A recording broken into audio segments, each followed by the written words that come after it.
already gone through the offensive breakout candidates for the Dallas Cowboys. On today's show, we're breaking down the top defensive breakout candidates. It's a new defensive scheme under new DC Mike Zimmer.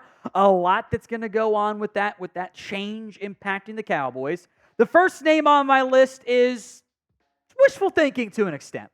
It's Mazi Smith, the defensive tackle. Of all the guys on this list, I don't think anyone having a breakout season relative to their perceived talent level, their draft status, expectations, I don't think anyone have more of an impact than Mazi Smith.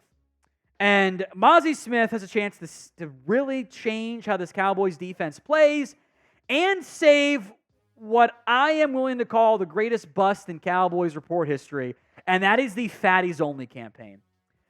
Fatties Only might have to be retired if Mazi Smith isn't just average. It faces a disaster the likes we haven't seen maybe ever in our nation's history. It has been that bad of a failure. So this is one last chance for Mazi Smith to make Fatties Only happen. Spam MMFA for Make Mazi Fat Again for me in the comment section. Because the weight loss was a real concern for Mazi Smith last year. I still don't know the why. Whether it was accidental or he was trying to be faster and cut weight as a result. Whatever the reason was, can't happen. Shouldn't have happened. Now things have to change. The Cowboys need him to be their one technique. He has to be the nose guard in a scheme under Mike Zimmer that likes having a nose guard. That's Mazi. He needs to be it. 7th round pick, Justin Rogers.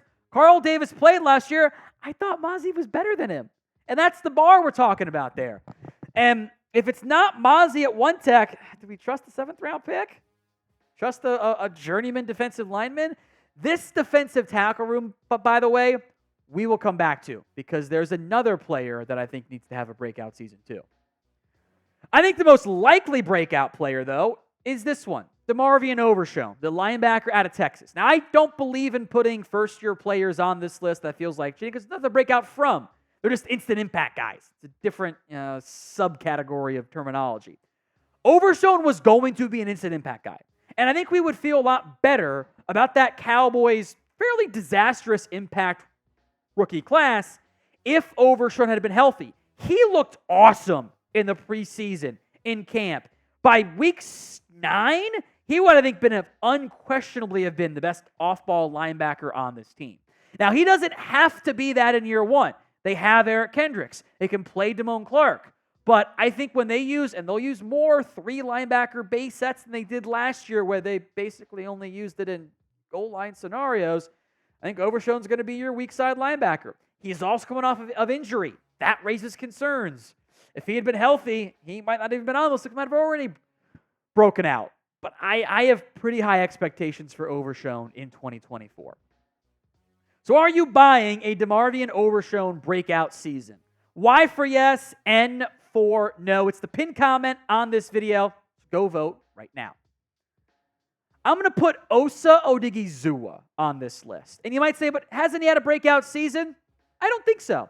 He has been a pretty steady, good starter for the Cowboys in his 3 years in the NFL. He hasn't been a superstar player, but he's had moments of good play. He's made impact performances. He's been a good football player. However, Osa Odighizuwa is a first-half player, not of the games, but of the season. The first half of the season versus the second half of the season is a stark difference. 24 games versus 26 games. Obviously, you get some bye week stuff impacts that a little bit. 3 more tackles in 2 fewer games, 5 more sacks, 5 more TFLs, 9 more quarterback hits.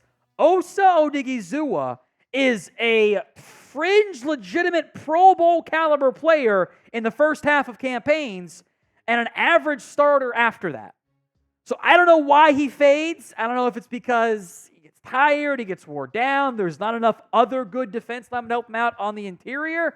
If he can have that early season success we've seen several years in a row now, carry it through a 16-game season, at that point, we're going to be pushing. He's going to get 6 sacks, 7 sacks. Going to get, 8, 9, 10 TFLs. That really intriguing to me if he can have that stability and consistency over the course of a season.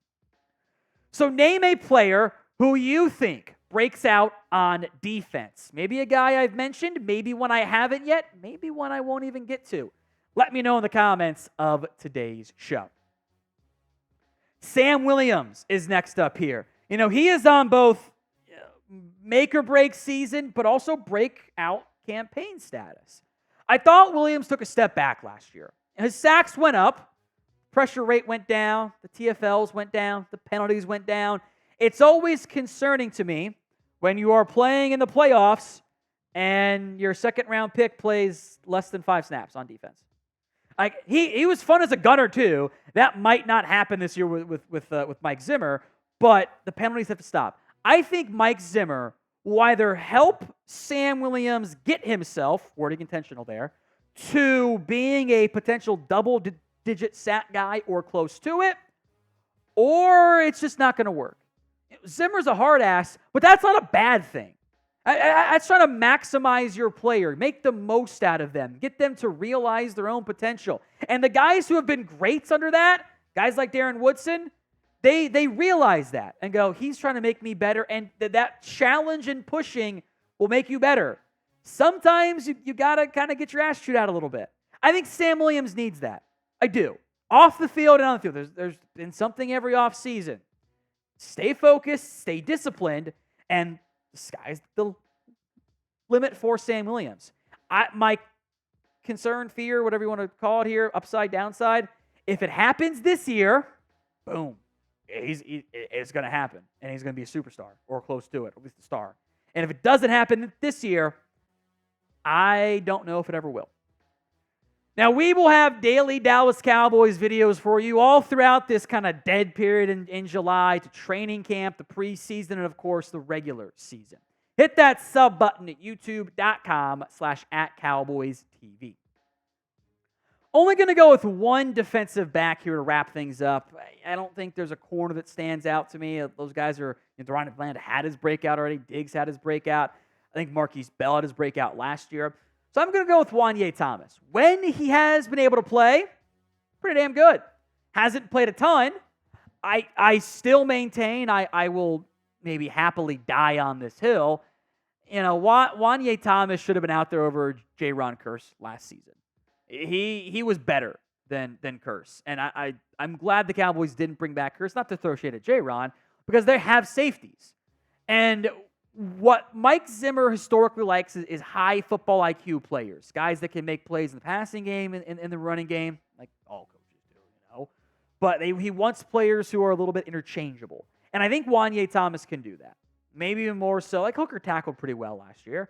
But I think with a new regime in, a player like Juanyeh Thomas, who got a ton of praise from Mike McCarthy at a press conference, and that was kind of a prompted question, so I don't think we should read as much into it as I think some people ended up doing. But I think Juanyeh Thomas has a chance to be a big-time key part of this team. In fact, I'd be shocked if he didn't make the roster, which I think he should. I think he should be a lock. I want to see if he can be more than safety 4. Can he earn a bigger role?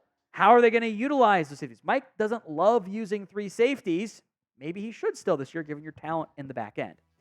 So before we go, one last question on the defensive side of the ball. Where will the Cowboys defense rank in 2024? Let me know in the comments section of today's show. With Zimmer in charge, where are they going to rank? Obviously, 1 to 32 is your scale. Sound off in the comments.